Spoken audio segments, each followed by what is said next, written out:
Aiko Melendez nang gigil sa kay-abangan ni Jerome Ponce.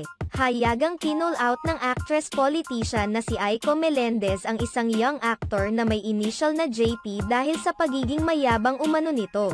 Agad naman itong umani ng samut-saring espekulasyon kung sino ang tinutukoy ni Aiko Melendez. Ayon sa Facebook post ni Aiko Melendez, napakayabang na umano ng aktor na ito kahit wala pa naman itong napapatunayan. Pinayuhan pa niya itong mag-seminar muna, dahil wala umano itong respeto at magagandang asal. Porket bida ay ma-attitude na. Bagamat tanging JP lamang ang sinabi ni Aiko Melendez, marami ang naghinala na ang kanyang tinutukoy ay walang iba kundi si Jerome Ponce.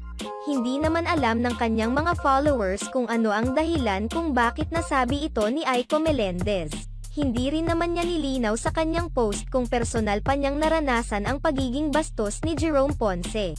Samantala, may mga nagsasabi naman na baka ang kanyang anak Andre Iliana ang nakaranas nito mula sa sinabi niyang JP at to the rescue naman kaagad itong si Aiko.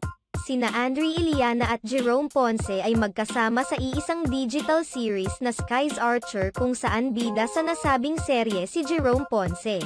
Dahil dito, tila natiyak ng mga netizens na si Jerome Ponce talaga ang tinutukoy ni Aiko Melendez.